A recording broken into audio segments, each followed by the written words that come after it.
En el día de hoy vamos a ver una pequeña introducción a la carta de Corintios. Bueno, la introducción a la carta de Corintios. Y vamos a ir a Primera de Corintios, capítulo 1, versículos 4 al 9. En sus Biblias está en la página 1168. Si se pueden poner de pie y acompañarme a leer la palabra de Dios.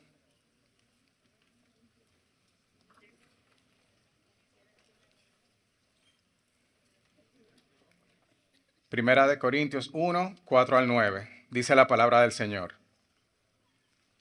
Siempre doy gracias a mi Dios por ustedes, por la gracia de Dios que les fue dada en Cristo Jesús, porque en todo ustedes fueron enriquecidos en Él, en toda palabra y en todo conocimiento.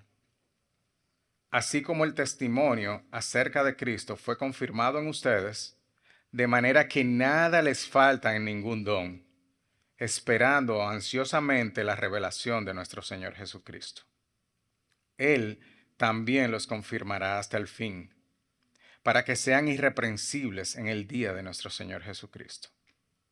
Fiel es Dios, por medio de quien fueron llamados a la comunión con su Hijo Jesucristo, nuestro Señor. Oremos nuevamente.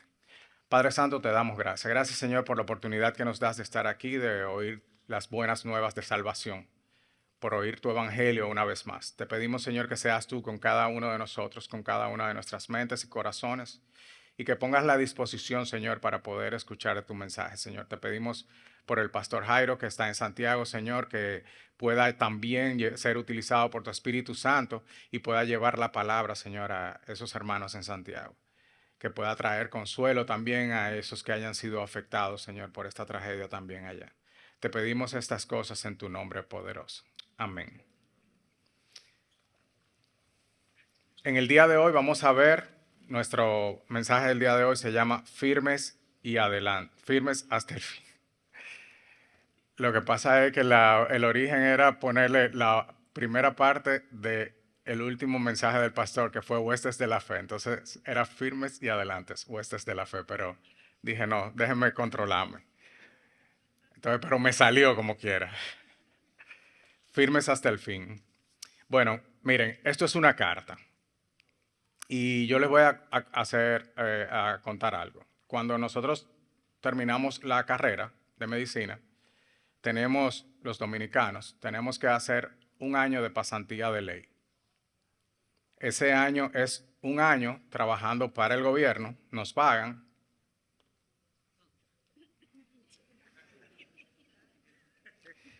Para poder obtener nuestro exequatur. El exequatur es lo que nos da el permiso para poder trabajar. Sin ese exequatur, sin haber hecho ese año de pasantía, nosotros no tenemos derecho a ejercer la medicina de manera legal en nuestro país. Bien, el lunes 9 de abril, hoy estamos a 13, hace 24 años, en el 2001, junto a mi novia, sus padres y mi madre, iniciamos un viaje hacia los Macos de Nizao. No sé cómo van a traducir eso allá atrás, pero los Macos de Nizao.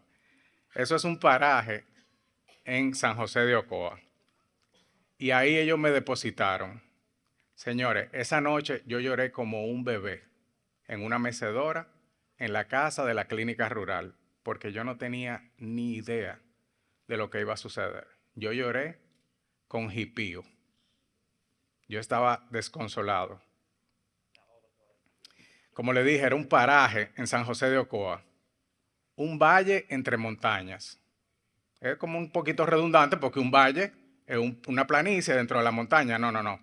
Pero esto era que tú subías a la montaña, bajabas y ahí dentro de la montaña, o sea, arriba de la montaña, hay un valle otra vez. Entonces, un valle entre montañas. Ahí no había ningún tipo de comunicación. No había teléfonos fijos, no había llegado la tecnología celular, ni siquiera al pueblo de Ocoa habían celulares. El transporte era muy difícil. Eso era casi por acantilados, con una carretera que no tenía pavimento. Además era costoso. Ya dije quién era que me pagaba, ¿verdad? Salud Pública. Era el gobierno. Y era un poco largo también. Y ese viaje era para yo ir a un centro de llamada, hacer una llamadita que me costaba también bastante, para hablar con mi familia aquí en la capital y con mi novia, que hoy es mi esposa. Así duramos un año nosotros en eso. La luz la habían llevado solamente un año antes a la zona donde yo estaba. O sea que era una luz muy deficiente, de muy poca calidad. Para tú ver una televisión, tú tenías que tener una televisión que pudiera tener autovoltaje. Y no estamos dando promoción aquí. Pero tenía que tener autovolt para que la televisión prendiera y se viera algo. Más que no había señal de nada en la antena. Yo tuve un año prácticamente incomunicado. ¿Tú te pudieras imaginar algo así en este tiempo? O sea, yo le estoy hablando de esto, eso fue en el 2001. Eso fue en este siglo, comenzando este siglo. Ustedes, los que están sentados ahí, que ya abrieron sus celulares para ver cómo está la carrera de la Fórmula 1 hoy en Bahrein. En Bahrein. Bahrein. Bahrein. ¿Ustedes se imaginan algo así de lo que yo le estoy diciendo? Yo no estoy exagerando. Esa era la verdad de este tiempo y en este siglo presente. Entonces, mi hoy esposa, Melina, tuvo una brillante idea. Ella me regaló un pequeño cuaderno en el cual yo tenía que escribirle una carta diariamente. Qué linda. Un diario de cartas para contar todo lo que yo hacía día a día. Ella hacía lo mismo aquí, pero a ella le gustaba eso. Ella lo hacía de joven con todo y lo escribía. Por ahí yo estaba tratando de encontrar un cuaderno, yo no le dije eso a ella, y encontré uno de viejo de ella, no sé cuántos años tenía, que lo tiene guardado allá en la casa, en un archivo. Y esto permaneció por todo un año, a pesar de que nosotros nos casamos a mitad de la pasantía, en septiembre de ese año. Esto permaneció, ¿por qué? Porque nosotros no veíamos solamente los fines, después de ahí solamente nos veíamos los fines de semana. Ella iba a Ocoa un fin de semana y yo venía a la capital un fin de semana cada 15 días. Entonces los días entre semana me tocaba escribir mi cartica. Y esa carta como quiera no podía llegar donde ella. Teníamos que esperar vernos para intercambiar cuadernos y poder entonces leer lo que había sucedido en esa semana. Ahora nosotros tenemos comunicación instantánea a nivel mundial. Al instante estamos comunicados, mensajería instantánea, en todo el país, en cualquier lugar recóndito. Existe hasta lo que es el internet satelital. Usted pone una antena, internet, donde quiera que usted esté.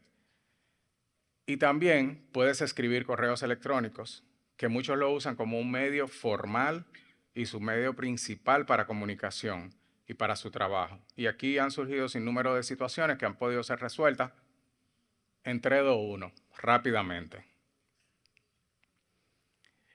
En todo esto, sigue habiendo un gran obstáculo. Y ese obstáculo somos nosotros mismos. Y cómo nosotros decidimos interpretar lo que el otro está escribiendo. Por años, a mí me sucedió esto. Esta carta de Corintios, yo la había visto como un instrumento que brinda la información necesaria de la iglesia de Corintios para yo poder juzgarla, atacarla. Pero hace poco el Señor cambió mi visión y me hizo ver cómo Él utilizó a Pablo para recordarme y expresar su amor por ellos, por mí y por su iglesia.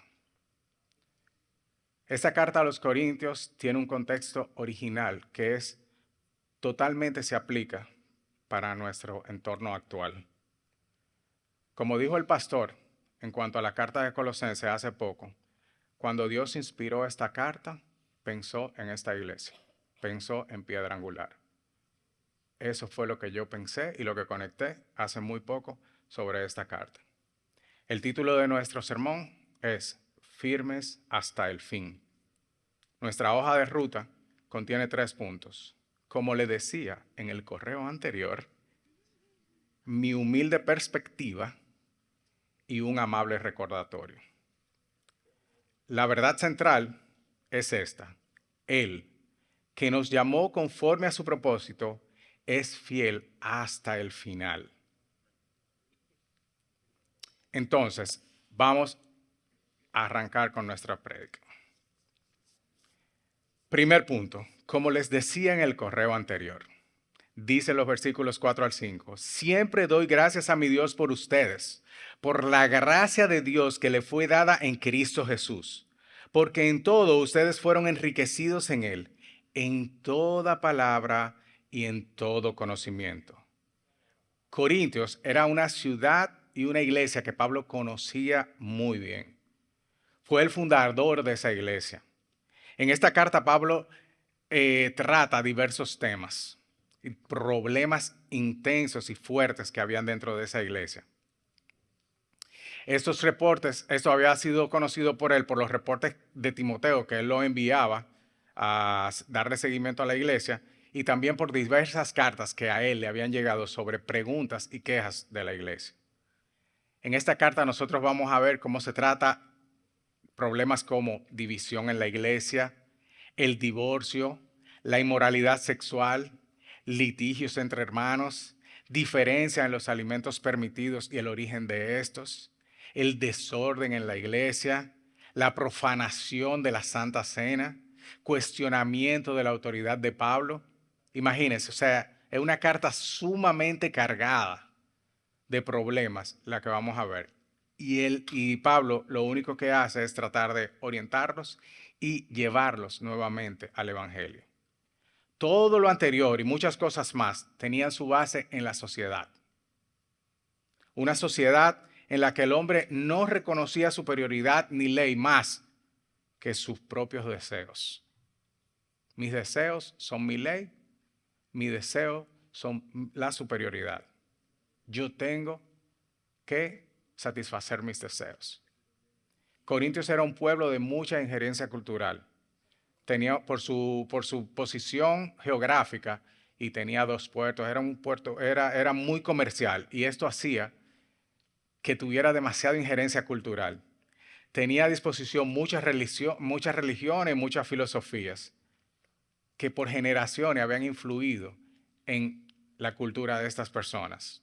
Imagínense, estamos hablando de hermanos en Cristo que se convirtieron habiendo nacido en una cultura como la de los corintios que estaba permeada de religiones y de filosofías extrañas. Y estas personas habían conocido el Evangelio por medio de la predicación de Pablo y entonces habían pasado a las filas del cristianismo. La cultura se apoderaba de ellos, aún conocían del Señor, de sus acciones diarias, al punto que sus pecados no le parecían pecados, porque lo veían como algo normal para esa sociedad. Y esto permeó también la iglesia. Pregunto, ¿algún parecido con la realidad actual? Cómo las redes sociales y cómo la sociedad y la información, la sobreinformación que nosotros tenemos en este momento de nuestras vidas nos está permeando, nos está modificando la manera en cómo nosotros vemos las cosas. Es en este contexto donde se desarrolla esta carta. Una iglesia llena de pecado y pecadores.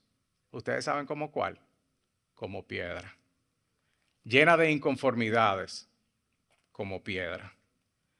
Cada uno de los puntos discutidos en esta carta nosotros podemos fácilmente adaptarlos a la iglesia universal actual y a la iglesia local. Nada se escapa de lo que nosotros podemos discutir en esto. Primero, Pablo está siendo atacado ferozmente, cuestionado, avergonzado, viendo cómo el evangelio de Cristo es pisoteado. Y ustedes saben lo que está haciendo Pablo en esta carta. Da gracias a Dios siempre por sus agresores, por sus difamadores.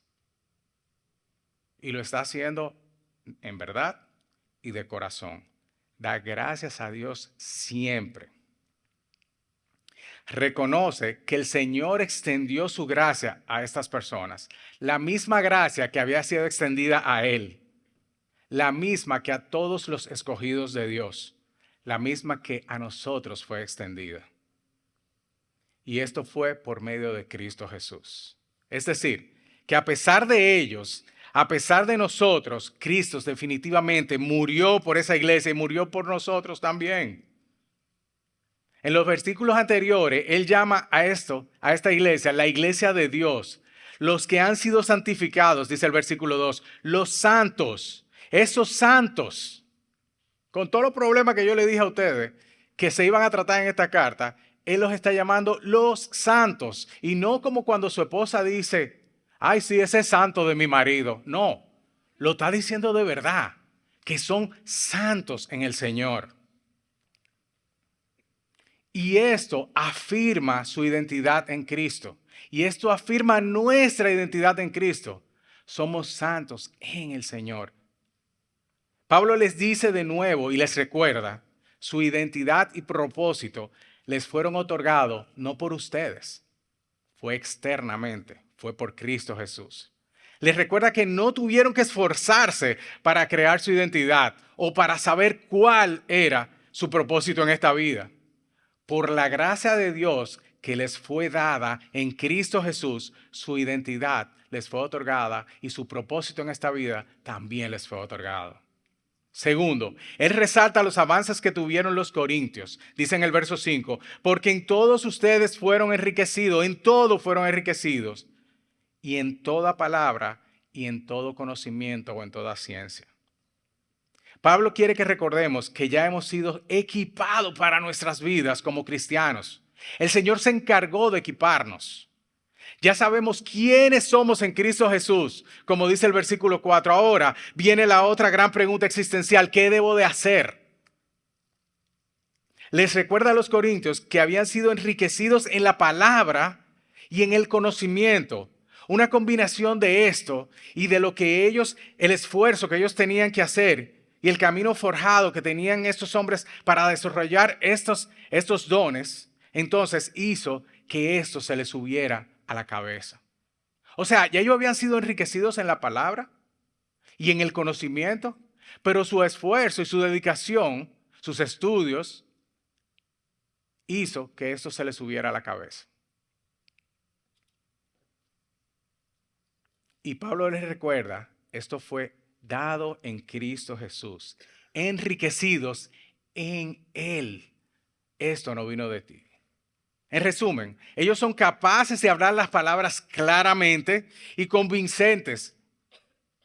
Pueden convencer a las personas sobre la fe porque tienen el don de la palabra. Y también están bien informados y han estudiado bastante bien esto que les ha sido dado. No les falta comprensión alguna para poder expresar la fe cristiana. Qué envidia, ¿eh? Una iglesia que tenía el don de la palabra y el don del conocimiento. Pero tenía tanto problema. ¿Cómo así? En una cultura que la retórica y el conocimiento eran los bienes más codiciados, la iglesia de Corintio tenía dones sobre esto. Nuestra identidad y nuestra habilidad y la capacidad viene de Él. Y por eso están seguras y son inamovibles. Usted tiene talento, tiene dones, tiene capacidad, tiene una identidad que fue forjada en Cristo, que Cristo le dio, que Él murió en la cruz y resucitó para que usted y yo la tuviéramos. Eso es inamovible. Porque solo por Él podemos tenerlo. No importa qué tanto hayas crecido si no recuerdas estas verdades. Todo lo que eres está dado por Cristo Jesús, aquel que entregó su vida en esa cruz y llevó todos tus pecados. Y el único que podía hacer de ti una persona nueva, alguien nuevo. Entonces, ¿por qué dudamos de que Él lo hará también con todos nosotros? ¿Por qué dudamos de eso? Lo que nos lleva a nuestro segundo punto, desde mi humilde perspectiva. En mi humilde opinión, versículos 6 y 7 dice, así como el testimonio acerca de Cristo fue confirmado en ustedes, de manera que nada les falte en ningún don, esperando ansiosamente la revelación de nuestro Señor Jesucristo. Pablo continúa su acción de gracias en introducción a la carta, confirmando la posición de esta iglesia y los hermanos en ella.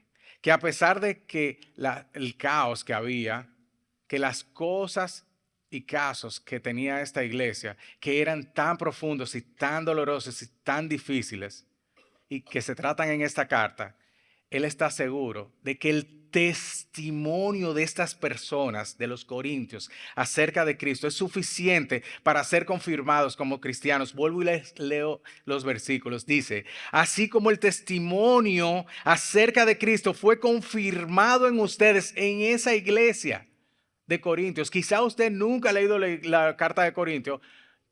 Yo le digo que a partir del versículo 10 empiezan los problemas y no se terminan. Léanlo. Les sugiero que le den una leidita o que la lean de otra manera hoy. Bueno, a partir de hoy. De manera que nada les falta en ningún don, esperando ansiosamente la revelación de nuestro Señor Jesucristo. Esto hace explotar mi mente. Una iglesia como esa y tiene todo esto. Parece algo incoherente. Para nosotros parece algo incoherente. Nosotros vivimos criticando otras iglesias, más vivimos criticando nuestra propia iglesia. Y decimos, pero es que no puede ser. No puede ser. No es normal. Ahí está Dios, de verdad. Vemos hermanos luchando con su pecado, equivocados, confundidos con sus conductas y acciones, creyendo que lo están haciendo bien, pero no, sabemos que no. Y para nosotros es evidente que no lo están haciendo. Y nuestra decisión es, ¡boom!, lanzarle una bomba a esa gente. No, porque esa gente, esto, lo otro. Pero están confundidos, están luchando con su pecado. Son hermanos en Cristo. Puede que nos paremos en la iglesia ante personas arrepentidas, llorando por su pecado, luchando día a día con su pecado. ¿Y ustedes saben qué? Que hacemos como el fariseo aquel y nos paramos en la iglesia y decimos, Dios, te doy gracias porque no soy como los demás hombres, estafadores, injustos, adúlteros, ni aún como ese recaudador de impuestos que está ahí llorando. Lucas 18:11. Pero Pablo está a punto de iniciar una larga carta de corrección a una iglesia que él ama, que tiene muchos agravios, y lo que él hace es confirmarlos. Confirmar su testimonio acerca de Cristo. Esto cambió mi perspectiva completamente sobre esta carta, sobre esta iglesia, y me hizo mirar mi vida. Y me hizo mirar mi pecado y reevaluar todo lo que yo había pensado sobre esta persona y sobre lo que pienso sobre otros y sobre lo que pienso sobre todo. Yo le estoy hablando que hace poco tiempo, hace pocos días, yo oí una prédica sobre esto que no tenía nada que ver con lo que yo le estoy diciendo hoy. Y el Señor me dirigió a ver cómo yo había estado equivocado durante tantos años. Cómo yo había visto a la iglesia de Corintios durante tantos años y a otras iglesias y no me fijaba que Él había puesto su sello sobre ellos, sobre nosotros y sobre otras iglesias. Esto me hizo mirar mi vida, reevaluar todo. Y es que no se trata de los corintios, señores. No se trata de mí. No se trata de piedra angular. Es que el testimonio es acerca de Cristo, dicen estos versículos, no de nosotros. Es que Cristo nos escogió como somos, señores, pecadores, malvados, mentirosos, enfermos, descarriados. Y por su obra en la cruz y por su resurrección, entonces hoy podemos confiar en Él.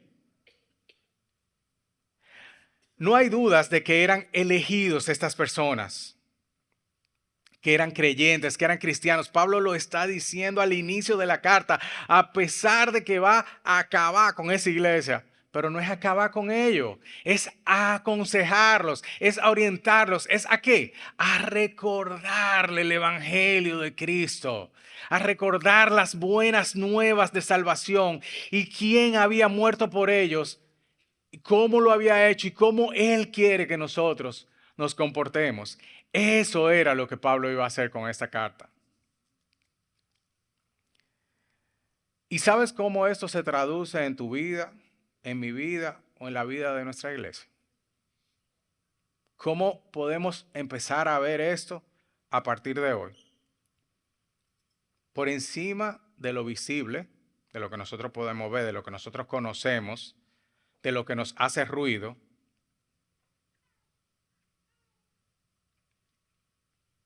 a Pablo le llegó todo tipo de información sobre esta iglesia, de buena manera, de mala manera, de parte de Timoteo, de parte de cartas,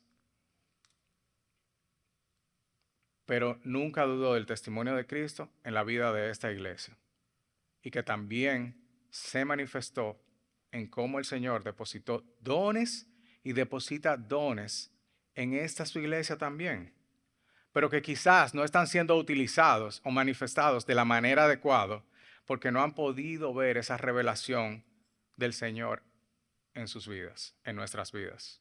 Aquí hay mucha gente que tiene dones que el Señor ya ha depositado desde el día en que aceptó el Señor. El Espíritu Santo lo selló y le dio dones. Pero ¿qué estamos haciendo con esos dones? Enterrándolos y guardándolos. El Señor quiere que esos dones, bajo su revelación, sean utilizados en esta su iglesia y en sus vidas también, y en la vida de otros. Pablo está confiando en que algún día llegará esa revelación para los corintios. Él está confiando en el Señor. Él está confiando en el Señor porque el Señor es que hace la obra, el Señor es que se va a revelar ante la vida de cada uno de nosotros en el día que Él haya escogido y va a hacer que estos dones sean entonces utilizados de la manera adecuada.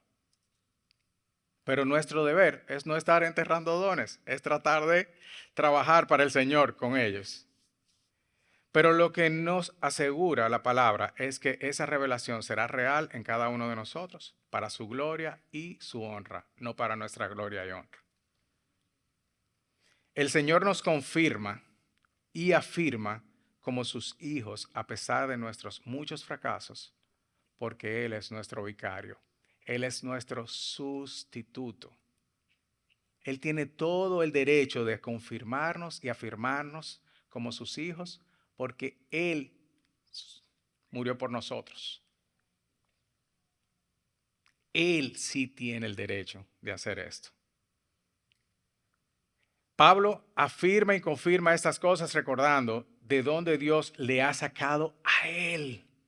Él ve la iglesia de Corintio y él se ve él y dice, pero ellos no son peores que yo. Y mira dónde el Señor me tiene. Y mira de dónde me sacó. Y mira dónde me tiene. Y lo que yo hago día a día. Y lo que Él hace día a día conmigo y en mi vida. Pablo fue movido a misericordia por la iglesia de Corintio. Y si me la hubiesen dejado a mí, la carta no hubiese sido a recordarle el evangelio. Hubiese sido, ustedes están perdidos. Yo no puedo más con ustedes. Y nada más hay registradas 2 cartas aquí, pero se menciona en 1 Corintios 5:9 sobre una carta que aparentemente se extravió, no llegó. O sea que no nada más fueron 2 cartas. Pablo, cada vez que el Señor le decía hay que mandar una carta a Corintios, lo hacía con amor. ¿Usted se atrevería a hacer algo así? Con todos los problemitas que yo le dije que esta gente tenían, ¿usted hubiese tomado tiempo de dedicarle tiempo para escribirle una carta o para agarrar a esa iglesia y empezar a instruirlo y darle consejo? Piénsalo un chin. Pablo lo hacía con amor. Y lo hacía con amor porque recordaba lo que Cristo había hecho en su vida y lo que hace cada día. Lo que nos lleva a nuestro tercer punto. Un amable recordatorio. Versículos 8 y 9. Él también los confirmará hasta el fin, para que sean irreprensibles en el día de nuestro Señor Jesucristo. Fiel es Dios, por medio de quien fueron llamados a la comunión con su Hijo Jesucristo, nuestro Señor. La iglesia de Corinto estaba gravemente enferma. Muchas iglesias lo están hoy día. Muchas iglesias estamos gravemente enfermas. Esto no se obvia de esta carta, pero primero debemos tener el recordatorio de fe y sobre todo la esperanza de que es lo que hace Pablo en esta carta. El Señor nos confirmará hasta el fin y nos hará irreprensibles en el día de nuestro Señor. Esto no depende de nosotros, no depende de nosotros. Nosotros vamos a seguir fallando y pecando. Y gracias al Señor Jesucristo no depende de nosotros esto, pero nos recuerda que Él nos hace crecer, nos hará ver nuestros pecados. Eso debemos anhelarlo. Nos enviará hermanos como Pablo, como Jairo, como Jonathan, como Eric, como Isaac, como Gesiel, como Freddy. Y nos recordarán nuestro pecado. Y nos recordarán que no somos irreprensibles, porque no lo somos. Y con amor nos enviará a estas personas y nos recordará nuestro pecado. Y Él nos recuerda por qué esto debe ser así, y es solamente por su fidelidad. Pablo, en esencia, le dice a los corintios que están en el camino correcto. Oigan esto, él comienza la carta que después va a tener que va a desplegar todo lo que está sucediendo ahí, diciéndole, ustedes están en el camino correcto. Sus vidas valen la pena y en el camino que siguen claramente lo conduce al hermoso final que Dios tiene reservado para ustedes. Esta trayectoria segura tiene sus raíces en la fidelidad de Dios, como vemos en el versículo 9, quien los llamó y los creó para su propósito. Las Escrituras nos aseguran que no importa la incertidumbre o precariedad de nuestra situación actual, eso no importa. Nuestro Señor Jesucristo dice, nos sustentará hasta el fin, versículo 8, y disfrutaremos la vida con Él porque fuimos, dice el versículo 9, llamados a la comunión de su Hijo Jesucristo, nuestro Señor. Anthony Tilson comenta, Dios en Cristo ha ganado la batalla decisiva que asegura la victoria para su pueblo. Dios en Cristo ya ha ganado esa batalla de manera decisiva, pero la guerra aún se prolonga. Ahora, los cristianos todavía no pueden comportarse como si el pecado y la muerte simplemente estuvieran detrás de ellos. Dios ha ganado la batalla en Cristo Jesús. Esta introducción contiene la verdad central que deben recordar los corintios y también nosotros como iglesia y como personas. Pero la intención mayor es la que recordemos que estas cosas no vienen por nuestro desempeño, no vienen por su desempeño. Como se pueden ver en la siguiente página, los corintios a mi juicio no merecían estos 9 primeros versículos, no lo merecían. Pero gloria a Dios que eso no depende de mí, que no soy yo quien juzgo y quien tengo la potestad para hacer esto, que no es por medio de mí, sino por medio de Cristo, de aquel que fue a la cruz y murió por ellos, y murió por mí y murió por ustedes. Es por medio de Él y no por medio de mí, no por medio de mi juicio, sino por su juicio. Y Él decidió morir por nosotros, no importando lo sucio que estamos. Y resucitó para darnos vida eterna. Gracias a Dios, esto no depende de nosotros. No depende de nuestro juicio, de nuestra crítica para nuestros hermanos o para otras iglesias. Solo imagina que estás haciendo todo mal. Y viene tu papá, tu mamá, tu profesor, tu jefe, uno de tus compañeros, uno de tus hermanos de la iglesia y te dice, tú estás haciendo lo mejor que tú puedes. Sigue adelante, porque no depende de tu desempeño, sino del que ya lo hizo por ti y ese es Cristo Jesús.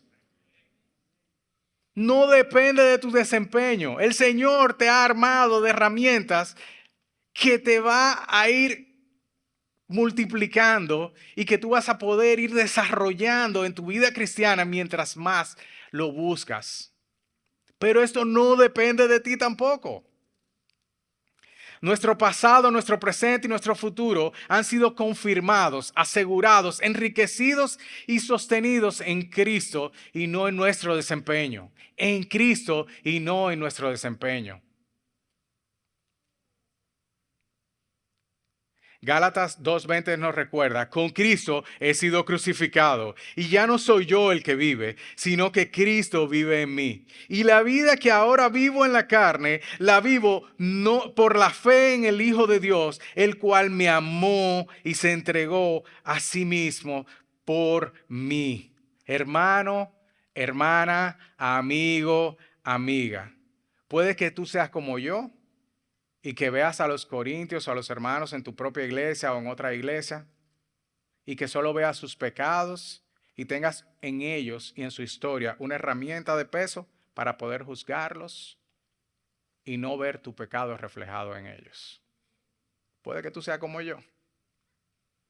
Es probable que hay muchas cosas en piedra o en tu iglesia local con la que no estás de acuerdo.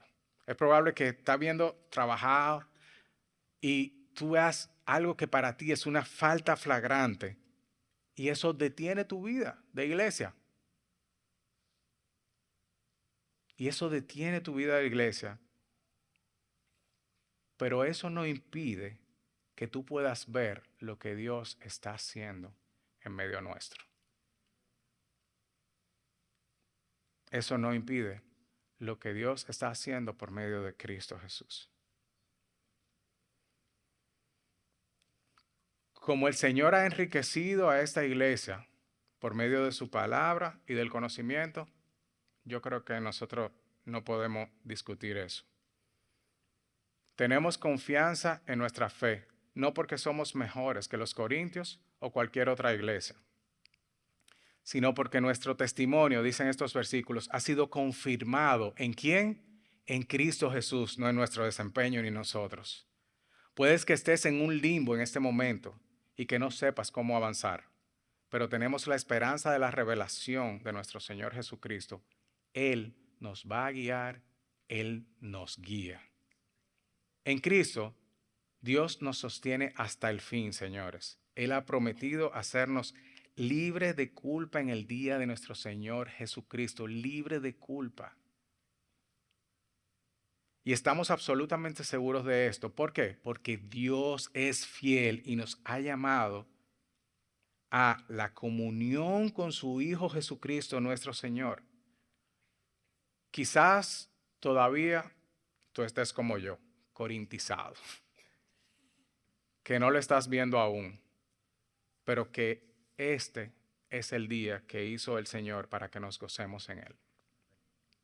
Contigo, conmigo, quizás hoy es el día que como individuo o como iglesia el Señor hace que nuestras escamas se caigan de nuestros ojos y podamos ver con claridad el mensaje de salvación para nuestras vidas y para la vida de otros.